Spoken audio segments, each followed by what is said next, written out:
mi suegra. Me echó de mi propia casa para que la amante de mi esposo se mudara con su bebé y reclamara todo como suyo. Pero ninguno de ellos sabía que cada ladrillo era mío y su fiesta de victoria estaba a punto de derrumbarse antes del postre. Cuando mi suegra me dijo que subiera y no me llevara nada que su hijo hubiera pagado, casi me río en voz alta, porque no había una sola cosa en esa casa, ni siquiera las manijas de las puertas, que Parker hubiera pagado jamás. Pero no me reí, solo asentí. Subí por la escalera curva cuyo barandal yo misma había elegido y empecé a empacar una maleta en la casa que era completamente mía, mientras la familia de mi esposo celebraba el fin de mi matrimonio 2 pisos más abajo. Quiero contarte lo que pasó en las 48 horas siguientes, porque todavía no me parece real. Incluso ahora, se sintió como ver a 4 personas construir un escenario, invitar a un público y nunca, en ningún momento preguntarse quién era dueño del teatro. Soy Evelyn Marsh. Tenía 34 años la noche en que empieza esta historia y había pasado 6 años casada con un hombre llamado Parker Doyle en una casa en Ashgrove Lane, en Savannah, que compré con la herencia de mi padre y las ganancias de mi firma de diseño, Marsh & Co. 2 años completos antes de siquiera conocer a Parker. Te diría que Parker fue un buen hombre alguna vez, y todavía creo que parte de eso fue cierto. Era gracioso a su manera, discreta, rápido con los cumplidos, del tipo de persona que recordaba qué orden de café correspondía a qué barista. Lo que no era, aprendí lentamente y luego de golpe, era alguien capaz de sobrevivir estando casado con una mujer que ganaba 4 veces más que él. Intentamos tener un bebé durante 3 años. No te contaré todo el proceso, los ultrasonidos, las inyecciones, la aplicación de calendario que me decía exactamente qué días sentir esperanza y cuáles sentir duelo, pero sí te daré los números, porque los números fueron lo único que se mantuvo honesto durante toda la prueba. $46,000 en tratamientos de fertilidad entre 2020 y 2023, 2 rondas de fecundación in vitro, un aborto espontáneo a las 11 semanas que nadie en la familia de Parker volvió a mencionar jamás, como si el duelo fuera algo que simplemente pudieras evitar sacar a colación en el Día de Acción de Gracias. En algún punto de todo eso, privada se convirtió en una palabra sucia. Mi suegra, Marjorie Doyle, empezó a llamarme distante en las cenas familiares, con ese tono que usaba cuando quería testigos. La hermana de Parker, Brooke, empezó a hacer comentarios sobre que algunas mujeres simplemente no están hechas para la maternidad, siempre con una pequeña risa al final, como si me estuviera haciendo un favor al decirlo en voz alta. Me dije que no era nada. Me dije que las familias a veces dicen cosas crueles y que no significan nada por debajo. Estaba equivocada en eso, aunque me tomaría un tiempo entender cuánto. La primera señal de alarma real apareció un martes de septiembre en el teléfono de Parker, que se iluminó sobre la barra de la cocina mientras él estaba en la ducha. Una vista previa de un mensaje de texto de un contacto guardado como T. Cliente. No puedo esperar a verte el jueves. Ponte el azul. Se me heló el estómago, pero me dije que podía ser cualquier cosa. Un proveedor, un colega. Parker trabajaba en ventas de seguros comerciales. Tenía clientas mujeres todo el tiempo. No revisé el teléfono. No quería ser la esposa que revisa el teléfono. 3 semanas después encontré un recibo en su bolsa del gimnasio, de un hotel en Jacksonville, el Hyatt Regency Riverfront, fechado un jueves que él me había dicho que era un seminario de capacitación en Atlanta. $340 por una noche. Me dije que tal vez el seminario había cambiado de sede. Me dije muchas cosas ese otoño. Para noviembre había un perfume en su cuello de camisa que no era el mío. Algo más cálido, más dulce, con una nota de vainilla que yo no tenía. Le pregunté una vez, de pie en nuestra recámara, con la voz lo más firme que pude. Probablemente es de la tintorería, dijo. Usan algún tipo de aerosol. Me temblaban las manos cuando volví a colgar su camisa. No dije nada más. Me dije que estaba siendo paranoica, que 6 años de matrimonio merecían más confianza que un olor en un cuello de camisa. También estaba equivocada en eso. Para enero, los viajes de trabajo a Jacksonville ocurrían 2 veces al mes. Intenté, una vez, indagar más. Llamé al número de la empresa del seminario que aparecía en su reporte de gastos,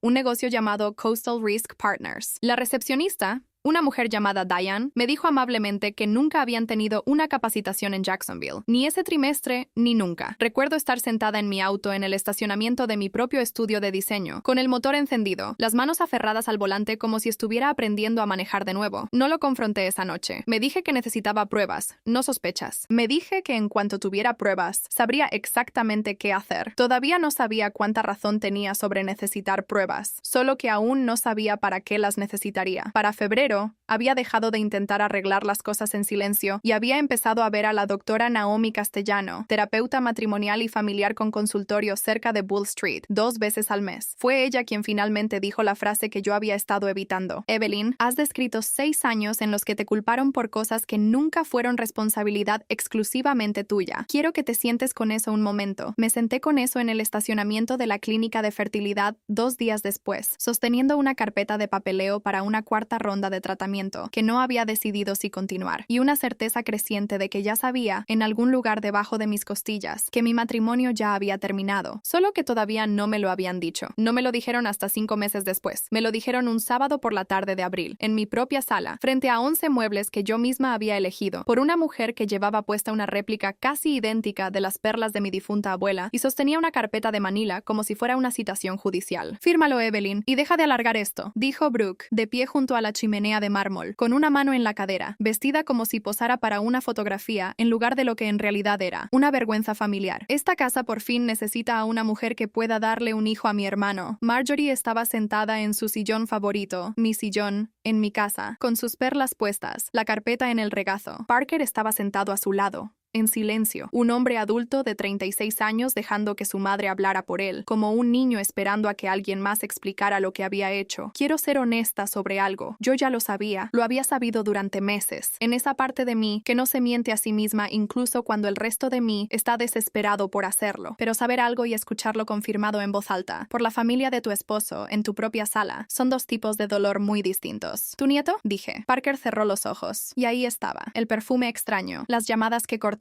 cuando yo entraba, los viajes de trabajo a Jacksonville, 6 meses de pequeñas crueldades negables encajando, de golpe, en una sola forma innegable. Brooke rió, suave y filosa, la risa de alguien que había estado ensayando ese momento. Tessa ya está esperando en las afueras de Savannah. Ella es una mujer de verdad, Evelyn. Le dio a esta familia lo que tú nunca pudiste. No lloré. Creo que eso los decepcionó más que cualquier cosa que hubiera podido decir. Firmé. Por fin, dijo Marjorie, arrebatando los papeles antes de que la tinta terminara de secarse, como si temiera que fuera a cambiar de opinión, como si ella hubiera sido la que esperó 6 años en lugar de mí. Sube y recoge tus cosas. Y no te lleves nada que mi hijo haya pagado. Estuve a punto de decírselo en ese momento. Estuve a punto de decir, su hijo nunca ha pagado un solo recibo de impuesto predial de esta casa en su vida. Pero mantener la paz siempre me había parecido más noble que mantener el registro. Así que solo asentí y subí las escaleras. Empaqué una maleta, ropa, mi pasaporte y acta de nacimiento. El reloj de mi abuela, el verdadero. No la copia de Marjorie. Una caja de cedro con fotografías de mi padre, quien murió el año antes de que conociera a Parker y nunca tuvo la oportunidad de decirme qué pensaba de él. De camino a la salida, Brooke levantó su teléfono y empezó a grabar. Así se ve, narró, cuando a una mujer mantenida por fin se le acaba la suerte. Parker no dijo nada. No había dicho nada en toda la noche. En la puerta, me di la vuelta. Disfruten esta noche. ¿Qué vas a hacer? Sonrió Brooke con desdén, todavía grabando. ¿Llorar en un cuarto de huéspedes? No, dije. Voy a dejar que terminen lo que empezaron. No sabía exactamente qué había querido decir con eso. Lo descubrí cerca de la medianoche. Me registré en el Hotel Bohemian junto al río, habitación 412, y me senté en el borde de la cama durante un buen rato sin encender las luces. Entonces recordé las cámaras. 8 meses antes, después de 2 robos de paquetes en mi propio porche, había instalado un par de cámaras Ring Pro, una apuntando a la sala desde un librero, otra en el comedor disfrazada de reloj decorativo, legales, declaradas en la póliza de seguro de la casa, y completa, maravillosamente, todavía conectadas a mi teléfono. Abrí la aplicación en la oscuridad de la habitación del hotel y vi a mi suegra servir champán en las copas de cristal de mi abuela, las mismas que habría jurado que empaqué, salvo que Marjorie aparentemente ya las había reclamado para ella. Firmó, anunció Marjorie a un cuarto lleno de parientes que habían llegado sospechosamente rápido para ser un sábado por la noche. No va a pelear. Mujeres como Evelyn se derrumban cuando están solas. Apagué el audio. No necesitaba escuchar el resto para saber qué tipo de noche creían que estaban teniendo. Lo que necesitaba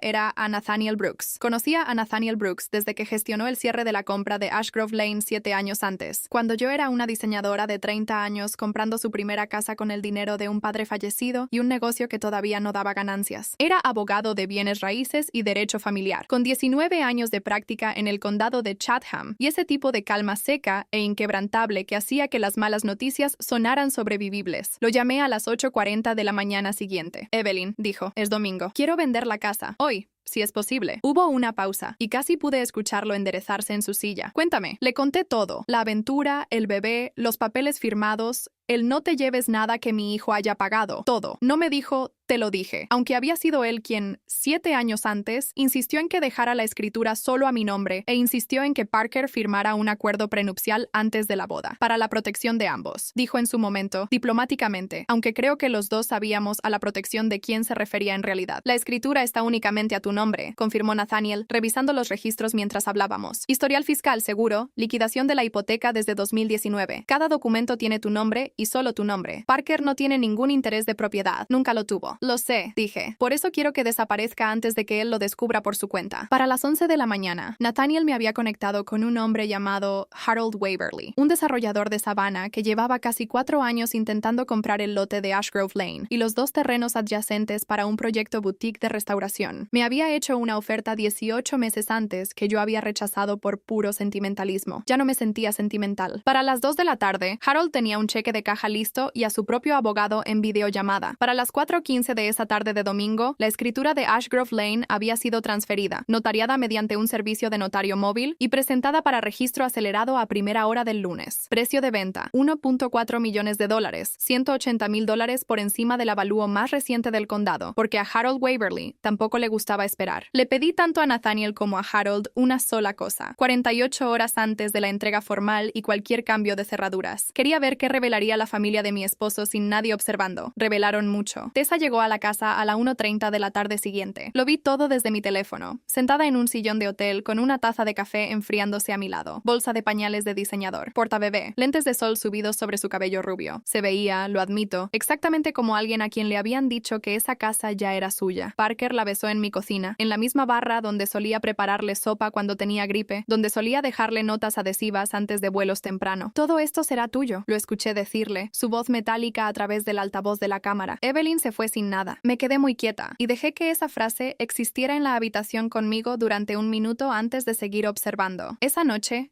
hicieron una fiesta, globos azules atados a la baranda del porche, azul para un niño, aparentemente, aunque nadie me había mencionado que hubiera habido una revelación de género a la que no me invitaron. 25 parientes desfilaron por mi puerta principal, comiendo en las bandejas de servir que había comprado en una venta de patrimonio en Beaufort, bebiendo de los vasos que solían contener el recuerdo de mi padre. Marjorie cargó al bebé por la sala como si fuera un heredero real siendo presentado ante la corte. Brooke narró toda la noche en vivo desde su teléfono, con un pie de foto algo como nuevos comienzos. Por fin, una familia de verdad. No vi su transmisión. No lo necesitaba. Mis propias cámaras me daban una mejor vista. A las 4:07 de la tarde del día siguiente, un lunes, elegido deliberadamente porque Harold Waverly quería que su equipo de seguridad estuviera presente en horario laboral, sonó el timbre. Harold Waverly estaba en el porche con un traje gris carbón, flanqueado por 2 abogados y un equipo de seguridad privada de 2 personas, del tipo que se contrata cuando se toma posesión de una propiedad de $1.4 millones y se quiere cero ambigüedad sobre quién está a cargo del momento. ¿Quién les dio permiso de estar en esta propiedad?, exigió Parker, parándose en el umbral como si tuviera alguna autoridad para bloquearlo. Una de las abogadas, una mujer llamada Priscilla Nguyen, a quien Harold había usado en 3 adquisiciones anteriores, abrió una carpeta de cuero. La dueña legal actual, dijo. Esta casa se vendió y la escritura se registró ayer por la mañana. Puede revisar el registro del condado si lo desea. El cuarto detrás de Parker se quedó en un silencio que pude escuchar incluso a través de un altavoz de teléfono a 3 kilómetros de distancia. Marjorie apareció en el pasillo, con la cobija del bebé sobre un brazo, todavía con las perlas de la fiesta de la noche anterior. Eso es imposible, dijo. Esta es la casa de mi hijo. Nunca perteneció a su hijo, dijo Priscilla, y le entregó la carpeta. Los tenedores bajaron alrededor de la mesa del comedor. El teléfono de Brooke se inclinó fuera de cuadro. Después me enteré de que había estado transmitiendo en vivo otra vez y olvidó, durante casi 90 segundos, detener la grabación. Así que un número pequeño pero creciente de desconocidos en línea alcanzó a ver todo esto en tiempo casi real. Parker arrebató los papeles y leyó. Rápido, luego despacio, luego nada en absoluto. De esa manera en que la gente lee documentos cuando las palabras dejan de tener sentido la segunda vez que las leen. Encontró mi nombre. La fecha de compra, 7 años antes. El historial de título que nunca lo había listado como nada más que cónyuge de registro, una línea sin ningún peso legal de propiedad. El acuerdo prenupcial que él mismo había insistido en redactar, cuando estaba convencido de que algún día yo podría ir tras su futuro éxito, sin imaginar jamás que ese documento terminaría protegiéndome a mí de él en su lugar. No, susurró. Tessa salió del umbral de la cocina, todavía con el portabebé en mano, mirando entre Parker y los 2 abogados. Vi su rostro cambiar, en vivo, de la confusión a algo considerablemente más frío. ¿Me estás diciendo, dijo lentamente,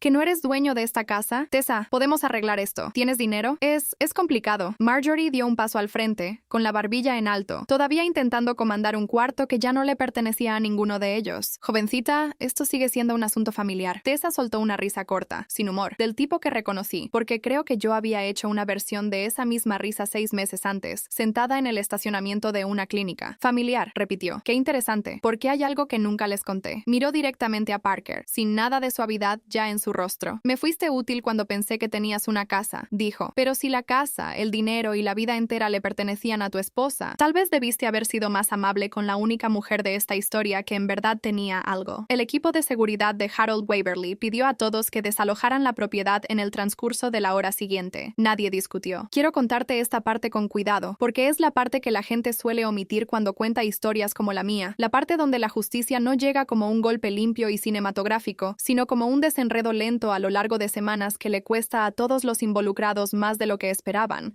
incluida, en algunas pequeñas formas, yo misma. La aventura se hizo pública de una manera que nadie controló. La transmisión olvidada de 90 segundos de Brooke fue recortada y republicada antes de que lograra borrar el original. Alcanzó unas 40,000 visualizaciones en una cuenta local de chismes antes de que su empleador, una firma de gestión de patrimonio privado en el centro de Savannah, la pusiera en licencia sin goce de sueldo, pendiente de revisión interna, no por el video en sí, sino por los comentarios debajo, donde 2 clientes reales de la firma la reconocieron y empezaron a hacer preguntas puntuales sobre su criterio y discreción. Parker fue despedido de Coastal Risk Partners 11 días después. No directamente por nada de esto, sino porque Diane, la recepcionista con la que había hablado en enero, aparentemente había guardado notas. Cuando su gerente empezó a preguntar por qué los gastos de capacitación a Jacksonville no correspondían a ninguna sesión de capacitación real en el calendario de la empresa, salieron a la luz los reportes de gastos falsificados junto con todo lo demás. Resulta que las ventas de seguros son una industria que le importa mucho la relación de una persona con la verdad. Tessa se fue esa misma semana. Se mudó de vuelta con su hermana en Brunswick, bebé en brazos, y, según una conocida en común que todavía tenía mi número por razones que nunca terminé de entender, presentó una demanda de manutención infantil ante el condado el mes siguiente. No conozco los detalles de ese caso y nunca pregunté. No es algo que me corresponda saber. Marjorie intentó contactarme una vez. Un mensaje de voz dejado a las 9:52 de un martes por la mañana que empezaba con Evelyn, creo que ha habido un malentendido, y terminaba 90 segundos después sin haberse disculpado en realidad por nada. Lo guardé. Nunca devolví la llamada. Algunos malentendidos